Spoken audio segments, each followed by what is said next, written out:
하라. 이사야서 6장 1절에서 8절 말씀입니다. 우리 한번 같은 목소리로 봉독하겠습니다. 시작. 우시야 왕의 죽던 해에 내가 본적 주께서 높이 들린 보좌에 앉으셨는데 그 옷자락은 성전에 가득하였고 서랍들을 모셨었는데 각기 6날개가 있어 그 둘로는 그 얼굴을 가리었고 그 둘로는 그 발을 가리었고 그 둘로는 날며 서로 창하하여 가로되 거룩하다 거룩하다 거룩하다 만군의 여호와여 그 영광이 온 땅에 충만하도다.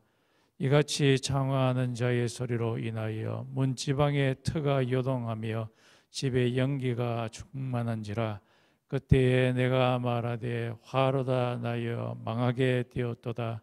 나는 입술이 부정한 사람이요 입술이 부정한 백성 중에 거하면서 만군의 여호와이신 왕을 배웠음이로다. 때에 그 스랍의 하나가 화재로 단에서 취한 바 핀 숯을 손에 가지고 내게로 날아와서 그것을 내 입에 대며 가로되 보라 이것이 내 입에 닿았으니 내 악이 제하여졌고 내 죄가 사하여졌느니라 하더라. 내가 또 주의 목소리를 들은즉 이르시되 내가 누구를 보내며 누가 우리를 위하여 갈고 그때에 내가 가로되 내가 여기 있나이다 나를 보내소서. 아멘.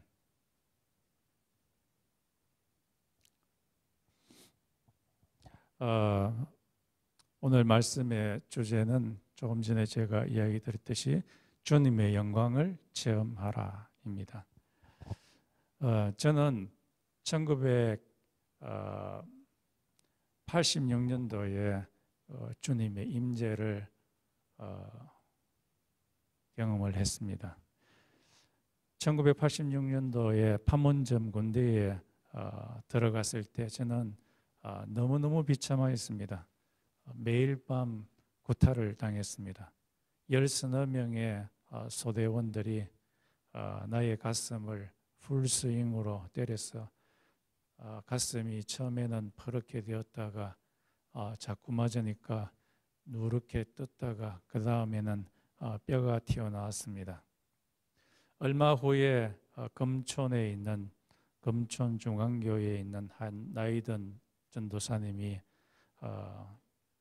저희 부대에 있는 교회에 오셔서 제가 그분을 에스코트해서 교회에 인도를 했는데 그 교회에서 그분이 방언으로 기도하는 것을 나는 처음 목격했습니다. 아주 이상한 그런 기도였습니다. 그 주에 제가 오프를 받아가지고 고향에 있는 청년부 기도회 때 제가 참여했습니다. 그때 기도할 때에 제 속에 내가 아닌 다른 한 존재가 내 속에 들어와서 내 혀를 트위스트하며 방언하게 하는 것을 느꼈습니다. 그리고 나서 하나님의 임재가 내한테 임하게 되었을 때 내 속에 있는 죄악들이 많이 생각이 나게 되었고 그거로 인해서 괴로워하였습니다. 그 후에 예수의 피가 나의 죄악들을 사해 준다는 것을 받아들였고 예수님께서 나의 죄를 사해 주시는 것을 느꼈을 때에 말로 형용할 수 없는 평강과 기쁨이 내 마음속에 찾아왔습니다. 주님의 영광, 주님의 임재가 내 마음 가운데 찾아왔을 때 나는 많은 부분들이 변화되었습니다. 그렇습니다. 주님의 영광이 우리의 삶 가운데 찾아오게 될 때 우리는 여러 가지 면에서 변화되게 됩니다. 그래서 이 주님의 영광을 체험한다는 것은 우리 몇 가지 이유로 우리에게 아주 중요합니다. 첫 번째, 이 하나님의 영광을 경험한다는 것은 우리에게 하나님이 살아계신다는 인식을 발생시킵니다. 오늘 이사야가 하나님의 존재를 처음으로 인식하게 하는 그런 일이 발생하게 됩니다.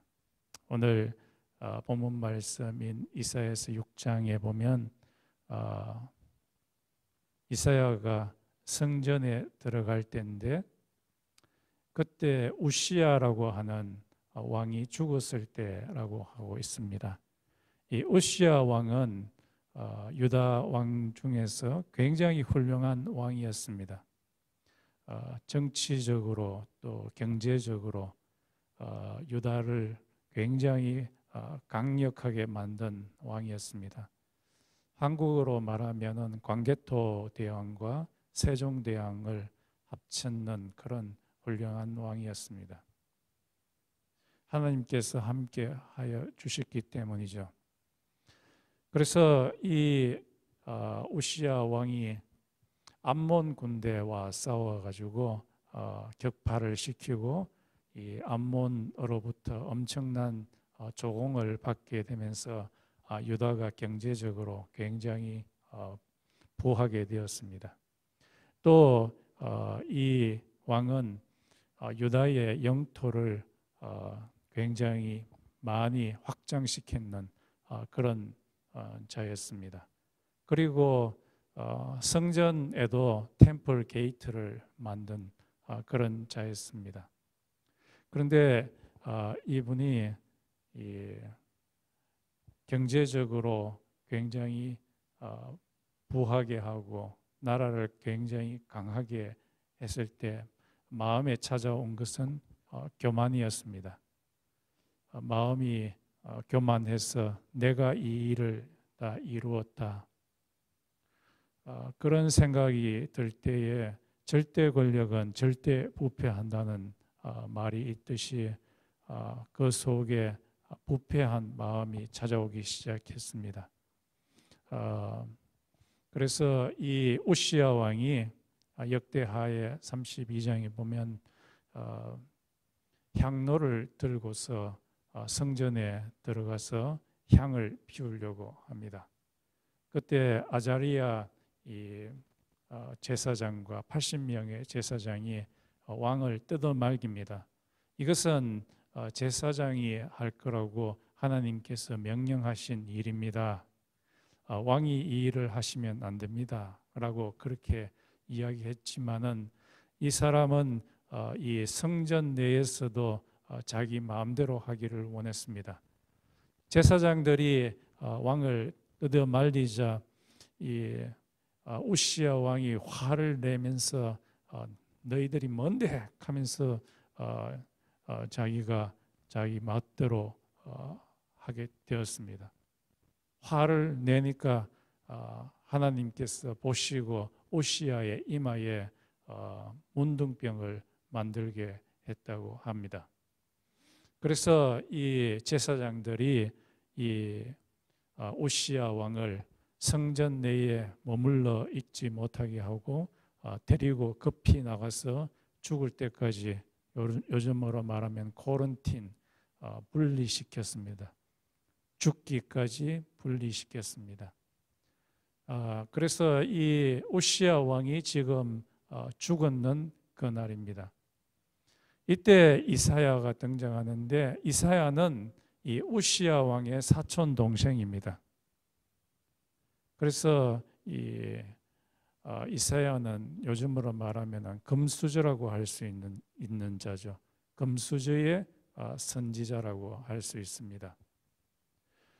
이 이사야는 평상시에 왕인 우시야로부터 엄청난 혜택을 받았는 자입니다.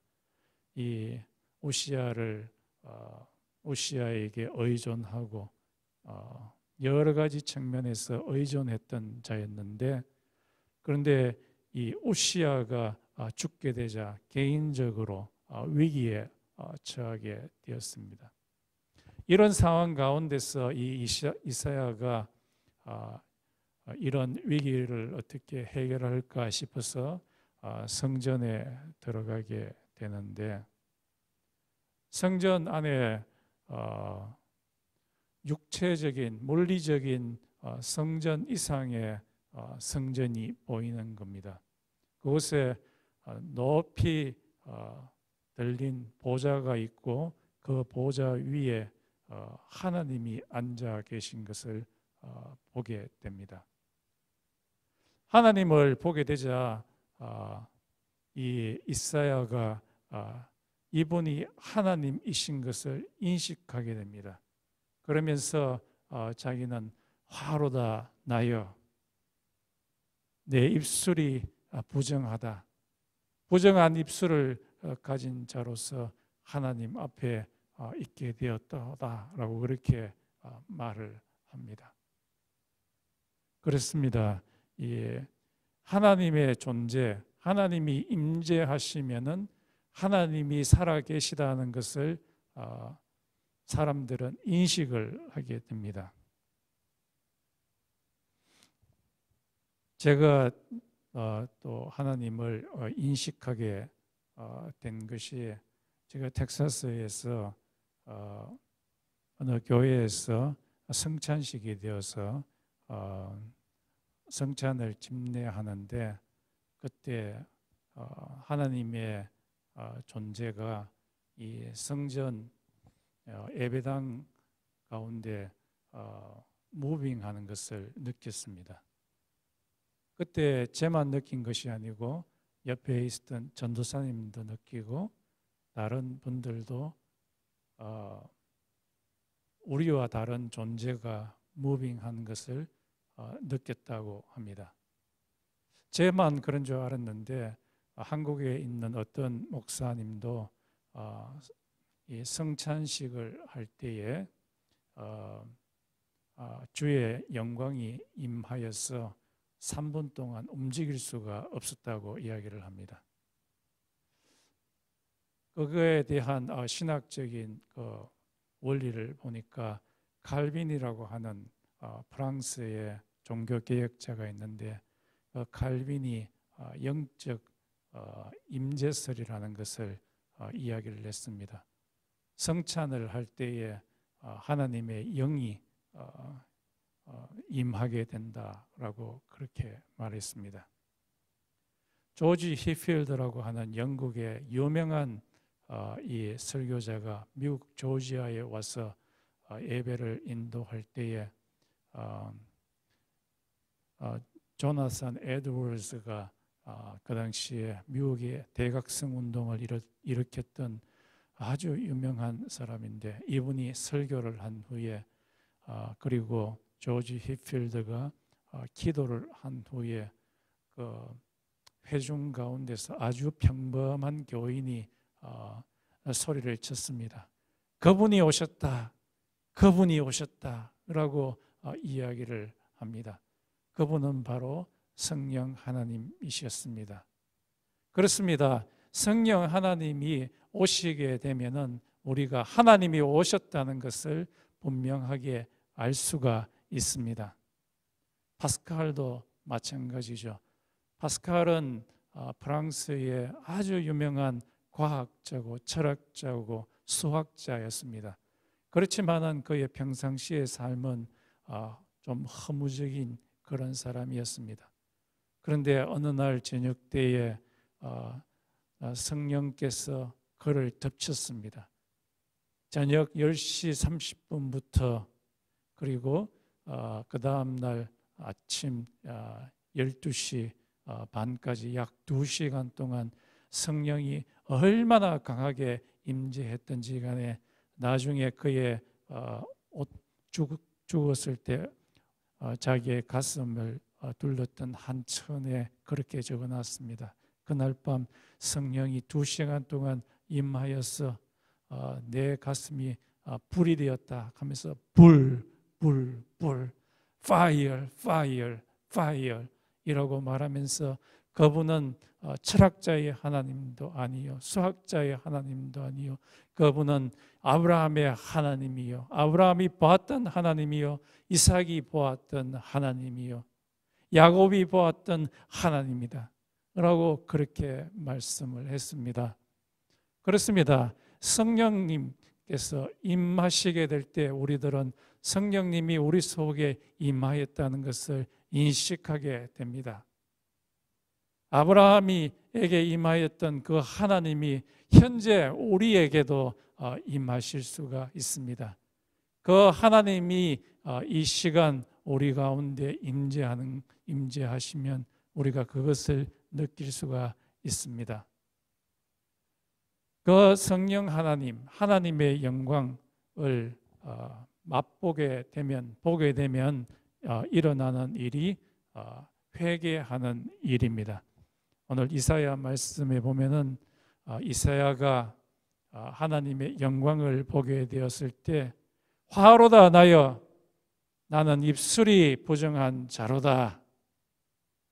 입술이 부정한 자로서 하나님의 면전 앞에 있도다.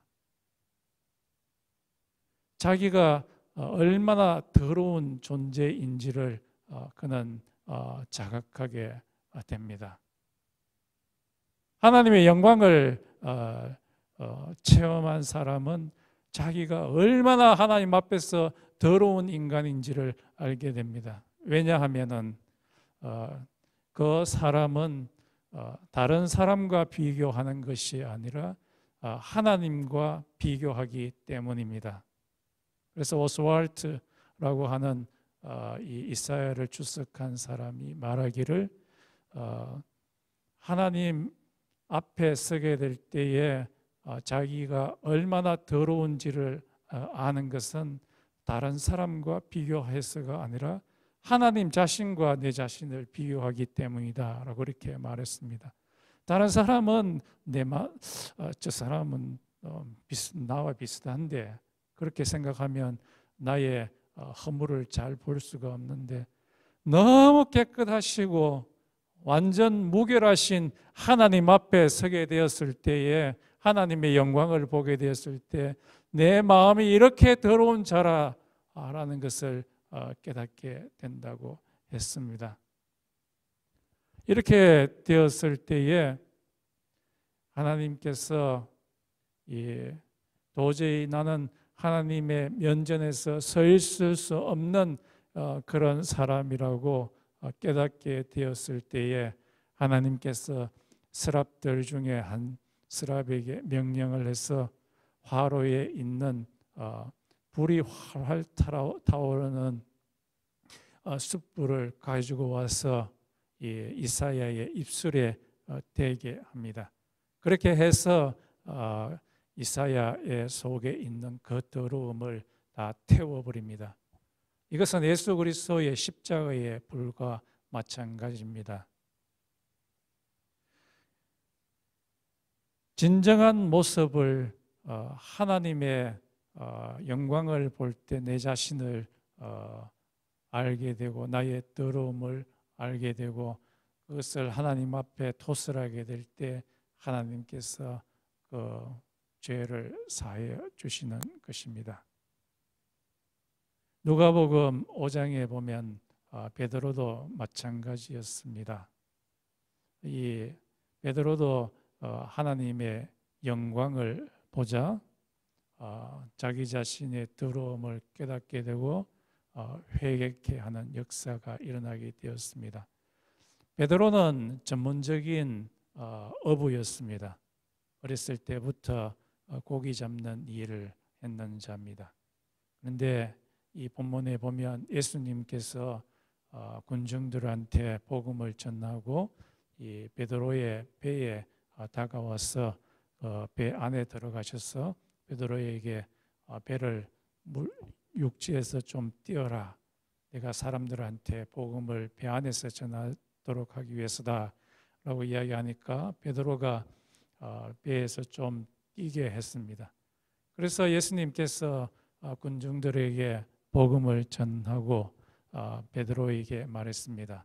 너는 저 깊은 데로 가서 그물을 던지라. 그때 이 베드로는 마음속에 의심이 일어났습니다. 나는 전문인이다. 이 고기 잡는 데 전문인이고 당신은 목수이지 않느냐. 그런데 어떻게 내한테 고기 잡는 일을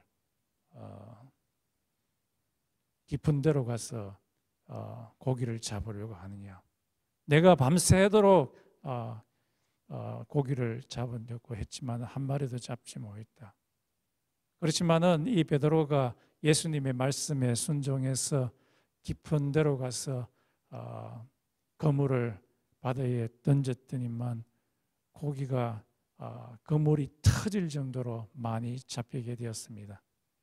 그 그물에 잡힌 고기를 자기 배에 넣을 수가 없었기 때문에 다른 배를 불러가지고 다 나누어서 고기를 채우게 되었습니다.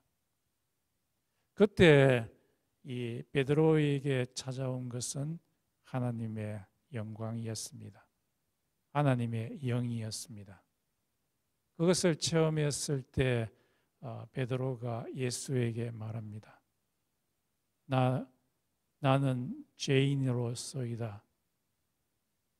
나에게서 떠나소서.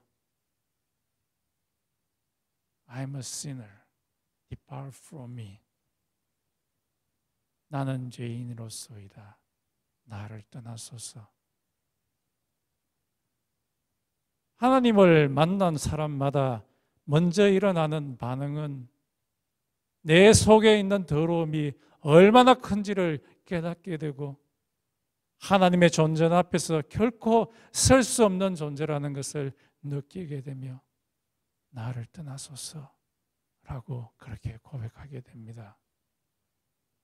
이런 고백을 하게 되자 예수님께서 베드로의 죄를 용서하시며 내가 너로 사람을 낚는 어부가 되게 하리라 라는 말씀을 하셨습니다. 바울도 마찬가지죠.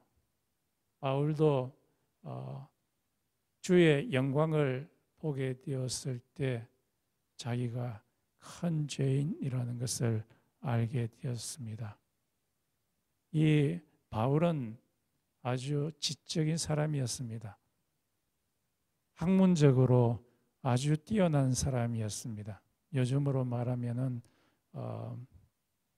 대학교 유명한 대학교의 가장 발레디토리언 정도 되는 최고의 학자였고 그렇지만은 동시에 이 사람은 굉장히 신념이 강한 사람이었습니다. 자기 신념에 반대되는 일을 하는 사람들을 가만히 놔둘 수가 없었습니다.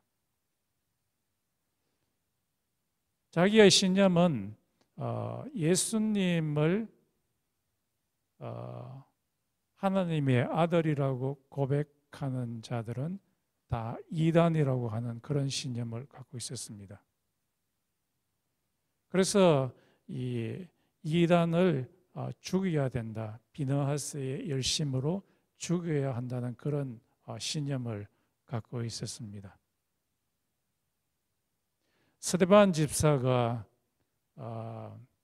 예수 그리스도가 바로 하나님의 아들이라고 이야기를 했을 때에 이 사도 요한, 사도 베드로죠. 바울은 돌로 바울을 쳐 죽이는데 앞장섰습니다. 그리고 다마섹이라고 하는 도시에 예수를 하나님의 아들로 고백하고 믿는 사람들을 잡아가지고 감옥소에 넣으려고 가는 도중이었습니다. 그때 하늘에서 햇빛보다도 더 밝은 주의 영광이 그에게 임하게 되었습니다. 그때 그는 쓰러졌습니다. 그때의 사건을 기억하면서 로마서 5장에 바울은 이야기합니다. 내가 죄인 되었을 때 다른 성경에서는 나는 죄인 중에 괴수라. 내가 죄인 되었을 때 그리스도께서 십자가에 피 흘리셔서 나의 죄를 사하여 주었도다 라고 그렇게 말합니다. 아무리 학문적으로 지적으로 세상적인 사람이라 할지라도 하나님을 인카운터를 하면, 하나님의 영광을 만나게 되면, 조우하게 되면은 자기 속이 얼마나 더러운지를 깨닫게 됩니다. 그리고 하나님 앞에 내가 죄인입니다 라고 고백하게 됩니다. 고백하는 그 자를 하나님께서는 용서해 주십니다. 세 번째로 이 하나님의 영광을 만나는 사람에게 하나님께서는 사명을 주십니다. 그렇기 때문에 이것이 하나님의 영광을 체험한다는 것은 굉장히 중요합니다. 사명을 주시기 때문이죠. 우리가 이 세상에 사는 그 삶이 그냥 사는 삶이 아니라 하나님께서 우리에게 미션을 주고 그 일을 하라고 감당시켜 주시는 그런 삶을 살게 됩니다.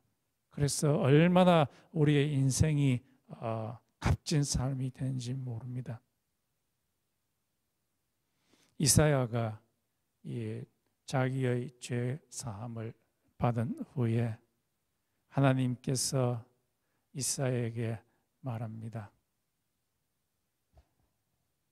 나를 위하여, 우리를 위하여 보낼 자가 누구인가? 라고 하나님께서 이야기를 하자 이사야가 말하기를 내가 여기 있사오니 나를 보내소서. 하나님의 영광을 본 사람에게 하나님께서는 이사야에게 사명을 주었습니다. 그 사명이라는 것은 심판을 선포하는 사명이었습니다. 하나님을 의지하지 아니하고 다른 것을 의지하는 그 자들에게 심판을 선포하는 그 사명이었습니다. 이 사명을 이룬다는 것은 굉장히 위험한 일이었습니다. 예를 들면 이사야 7장 그 다음 장에 보면 두 나라 이스라엘과 시리아라는 이 두 나라가 있고 그 위에 아수르라 하는 나라가 있습니다. 이 아수르라는 나라가 굉장히 강해졌습니다. 강해져서 이 이스라엘과 시리아에게 위협을 가합니다. 위협을 가하니까 이 시리아 왕과 이스라엘 왕이 유다 왕인 아하스한테 위협을 합니다. 우리한테 조인해라, 동맹을 해서 이 아수르에 맞서자. 만약에 우리에게 동맹하지 않는다면 너희를 가만두지 않을 것이라고 이 유다한테 위협을 하게 됩니다. 이때에 이사야가 아하스 왕한테 찾아갑니다. 지금 이 두 나라의 위협 때문에 아수르 왕에게 가서 의존하려는 생각하지 말라고 아하스 왕에게 이사야가 이야기를 합니다. 그렇게 말하는 것은 굉장히 위험한 일입니다. 왜냐하면 왕은 그 나라의 정권을 갖고 있고 이 왕이 하려고 하는 일에 반기를 들 때에는 왕이 아무리 선지자라 할지라도 선지자를 죽이려고 하기 때문입니다. 그런데 하나님께서는 이사야한테 이런 사명을 주었습니다. 죽음을 무릅쓰고라서라도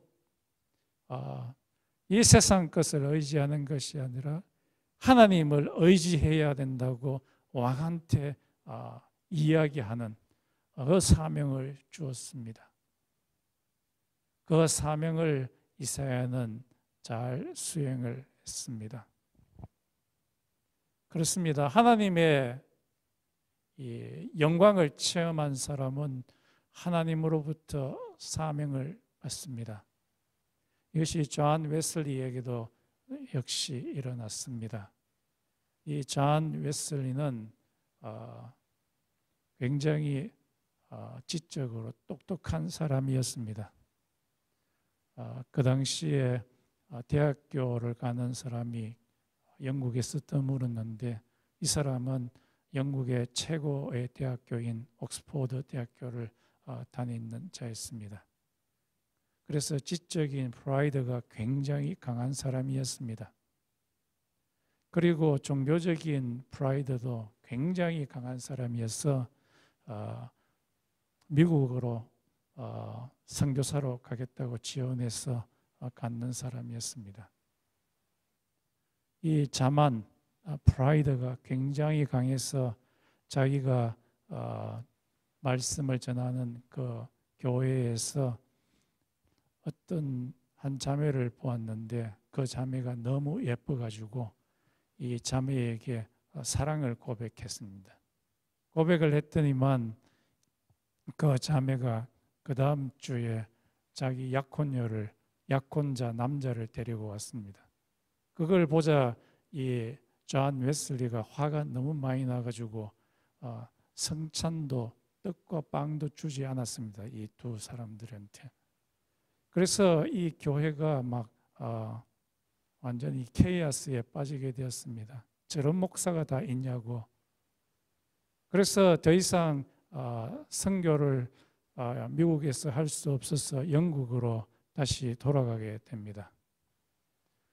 돌아가는데 대서양을 통해서 배를 타고 가는데 풍랑이 덮치게 되었습니다. 아주 강한 바람과 파도가 배에 부딪히게 됩니다. 그러니까 자기는 바다에 빠져서 죽을까 싶어서 들들들들 떨고 있는데 그 갑판 위에 여자들과 아이들이 찬양을 하고 있습니다. 찬양을 하는데 아주 기쁜 모습이고 조금 더 두려워하지 아니하고 평안한 모습으로 찬양을 하게 됩니다. 그래서 이 사람이 너무 신기해서 당신들은 누구요? 하라고 하니까 그 아이들이 당신은 누구요? 선생님은 누구요? 하니까 자기가 옥스퍼드 나왔다고 도저히 이야기는 못하고 너무 쪽팔려서 갑판으로 밑으로 들어갔습니다. 그리고 나서 이 사람이 영국에 도착해서 이 여자들과 아이들 찬양했던 그 무리들이 모라비안 무리들인데 그들이 공부하고 있는 성경 공부하고 있는 곳에 참여하게 되었습니다. 그곳에 있던 그 목사님은 지적으로는 그렇게 뛰어난 분은 아니었지만은 하나님을 만난 사람이었습니다. 그분이 루터의 로마서 주석의 서론 부분을 읽는 동안에 하나님의 영광이 이 존 웨슬리의 마음속에 들어가게 되었습니다. 존 웨슬리는 하나님의 영광을 보았던 거죠. 이 하나님의 영광이 존 웨슬리의 마음속에 들어가게 되자 성령이라는 존재가 그의 가슴을 뜨겁게 했습니다. 그의 영혼을 뜨겁게 했습니다. 그때 존 웨슬리는 하나님으로부터 미션을 받게 됩니다. 전 세계로 나가서 복음을 전하라. 그래서 그의 캐치프레이즈는 온 세계는 나의 교구다. 그래서 복음을 전하는데, 영국과 미국의 복음을 전하는데 지구를 12바퀴 돌 정도의 거리를 말을 타고 복음을 전하였습니다. 그의 인생, 그 나머지 인생 한 50년 동안 완전히 촛불을 완전히 태우듯이 다 태우는 삶이었습니다. 복음을 전하는데 가는 데마다 깡패들이 와가지고 방해를 하지만은 그러나 복음을 전하였습니다. 하나님의 영광을 본 사람들은 하나님으로부터 미션을 받게 됩니다. 우리들이 언제 하나님의 영광을 보게 됩니까? 우리들이 기도할 때에 하나님의 영광을 보게 됩니다. 우리들이 하나님의 말씀을 보게 될 때에 그 말씀이 우리 속에 살아서 움직여서 역동적으로 우리에게 미션을 줍니다.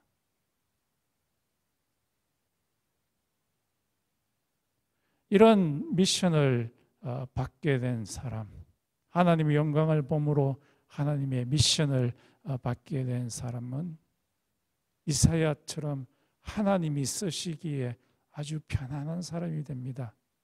하나님께서 내가 누구를 보낼까 하니까 이사야가 말하기를 Here I am. 나를 보내소서. Send me. 나를 보내소서. 하나님이 쓰시기에 굉장히 편한 사람이 되었습니다. 우리들 중에 그런 사람도 있죠. 나를 포함해서 하나님 쓰시기에 굉장히 껄끄러운 사람이 있습니다. 하나님, 내 지금 시간 스케줄이 보니까요 너무 빡빡해요. 하나님께서 내한테 주신 미션 한 3주 후에나 내가 좀 시간 날 때 하면 되지 않을까요? 라고 하는 사람이 있습니다. 이것은 하나님의 영광을 체험하지 못한 사람이라고 할 수 있겠습니다. 하나님께서 쓰시기에 편한 사람이 있습니다. 하나님께서 말씀하시기를 내가 지금 좀 돈이 필요로 하는데 돈 좀 줄래? 하면 하나님께서 편하신 사람은 하나님 여기 백지수표가 여기 있습니다. 하나님 마음대로 쓰세요 하면서 하나님께 드리는 사람입니다. 그러면 하나님이 깜짝 놀랍니다. 그리고는 하나님께서 배로 곱하기 해서 축복을 내려주시죠. 하나님께서 좀 머리 나쁜 사람한테 이 일을 하라라고 이야기할 때 어떤 사람은 좋습니다. 하나님, 내 이 나쁜 머리로 하나님께서 시키시는 일이니까 하겠습니다 하고 덤벼들면 하나님께서 깜짝 놀랍니다. 저 머리로 어떻게 저 일을 감당할까 걱정하시면서 그 사람에게 뭘 주십니까? 지혜를 주십니다. 하나님 저 일을 하는데 참 두려움이 많은 사람입니다. 그런데 하나님께서 저 일을 하라라고 이야기할 때 네, 하겠습니다 라고 하면 하나님께서 깜짝 놀랍니다. 제가 저렇게 겁이 많은데 어떻게 할꼬? 그러면서 이 여호수아의 담력을 주십니다. 그래서 하나님께서 우리에게 사명을 주실 때는 그냥 보내시는 것이 아니라 그 사명을 이룰 수 있는 능력까지 주시는 것입니다. 언제 그렇게 할 때요? 하나님께서 쓰시기에 편한 사람이 될 때에 그렇게 그런 일이 일어나게 됩니다. 우리들은 하나님의 영광을 체험하기 위해서는 하나님 앞에, 존전 앞에 오랜 시간 머물러 있어야 됩니다. 우리가 일에 너무 초점을 맞추게 될 때는 하나님의 영광을 보기가 힘듭니다. 그것을 마르다 신드롬이라고 하죠. 예수님께서 마르다와 이 마리아의 집에 들어갔을 때죠. 이 마리아는 예수님의 존전 앞에서 예수님의 말씀을 들으려고 그것을 즐기려고 했지만은 마르다는 일 중심이었습니다. 그래서 마리아가 이 일을 안 도와주니까 화를 내면서 예수님, 저 마리아 일 좀 하게 해주세요 하면서 화를 확 냈습니다. 마리아한테 화낼 뿐만 아니라 예수님한테도 화를 냈습니다. 일 중심인 사람은 일도 중요하죠. 중요하지만은 이 하나님의 면전 앞에서 있지 아니하고 일을 중심으로 하는 사람은 사람에게 화를 낼 뿐만 아니라 하나님한테도 화를 내게 됩니다. 아주 심각한 일이죠. 우리들은 이런 세 가지 메인 포인트, 우리의 죄악을 깨닫고 하나님이 살아계심을 인식하고 하나님으로부터 사명을 받기 위해서는 하나님의 존전 앞에 머물러 있는 시간이 필요로 합니다. 그것은 다른 말로 말해서 기도하고 그리고 말씀을 보는 시간이 필요로 합니다. 그렇지 않고는 하나님의 영광을 보기가 힘이 듭니다. 예배 가운데 거하시는 하나님, 예배 가운데서 무빙하시는 하나님의 영광, 그 성령님을 우리는 경험해야 합니다.